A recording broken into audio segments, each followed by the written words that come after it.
Labdien! Ar jums kopā ir psihiatrs Ilma Kačevska.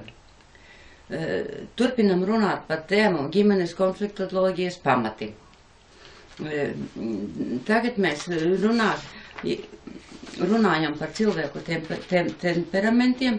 Iepriekšējās fragmentos es nolasīju holeriķa un flegmātiķa temperamentus, un šajā 8. fragmentā runāsim par melanholiķa un sangviniķa temperamentiem.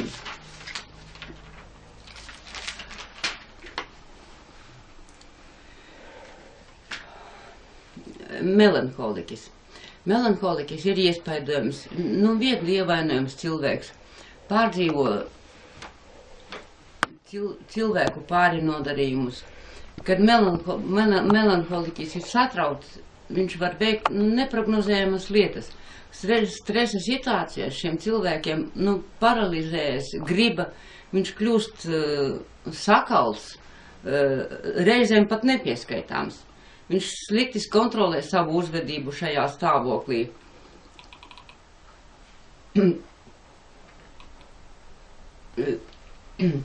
Bieži tādiem cilvēkiem attīstās aizdomīgums, baile kontaktēties, tieksme uz vientulību. Pie apvainojuma parādās trauksme.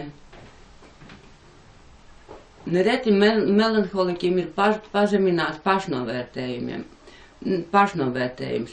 Viņiem arī nepatīk izmaiņas dzīvē, tā kā baidās, ka cilvēki viņam var nodarīt pāri. Tādi cilvēki jūtas komfortablāk, ja apkārtējiem par viņiem nesmējās, nedara viņiem pāri. Tādā atmosfērā viņi ir aktīvi, enerģiski, sasniedz zināmus rezultātus savā darbībā. Viņus vajag pasargāt no psihiskām traumām. Pats melanholiķis nekad neizies uz konfliktiem un strīdiem, tā kā viņam nepieciešama saudzējoša atmosfēra bez psihotraumām.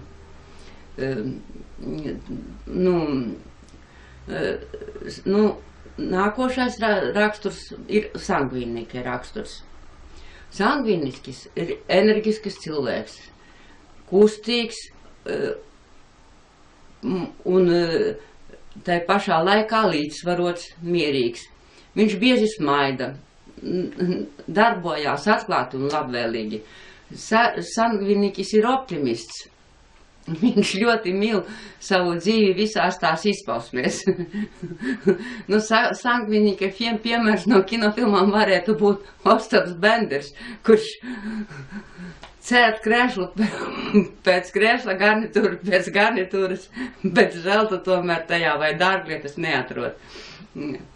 Sangviniķis vienmēr ar kaut ko ir aizņemts, nesēž bez darba, nodarbojas bieži ar mīļoto darbu. Viņam ir savs hobijs, kuram viņš velta brīvo laiku.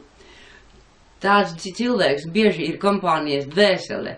Viņš komunikabls, viegli saprotas ar cilvēkiem, vienmēr var aizrautīgi stāstīt par savām interesēm, domājot, ka tas interesē arī citus, bet pret neveiksmēm izturās viegli, bieži nekonfliktē, bet var izturēt pretenzijas,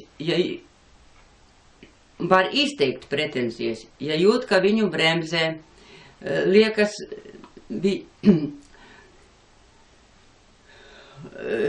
ja viņu bremzē lietā, kas viņu interesē. Reizēm klausa tikai sevi, nepievēršot uzmanību laulātā drauga pārmetumiem. Uzskata vispār, ka tie ir tikai sīkumi. Paldies par uzmanību. Es laikam diezgan ātrā tempā pastāstīju par abiem šiem raksturu tipiem, bet ceru, ka tas jums būs saprotami. Un tagad, par cik jums zināt visus 4 raksturu tipus, es jums atkal vēlos uzdot mājas uzdevumu. Lūdzu, uzrakstiet uz papīra. Kā jūs vērtējat sava laulātā drauga raksturu? Pie kāda tipa viņš pieder? nu, pie kāda tipa cilvēkiem viņš pieder. Un uzrakstiet savu raksturu. Nu, kas jūs esat? Pārsvarā. Flegmātiķis, melanholiķis, sangviniķis, holēriķis. Tāpat par draugu. Un tad, zinot šīs rakstura īpašības, padomājiet, kur jums var veidoties konflikti, kur jums var būt vislabākā saskaņa, un par to vispār domājiet intensīvi, jo tas ir ļoti svarīgi, kāda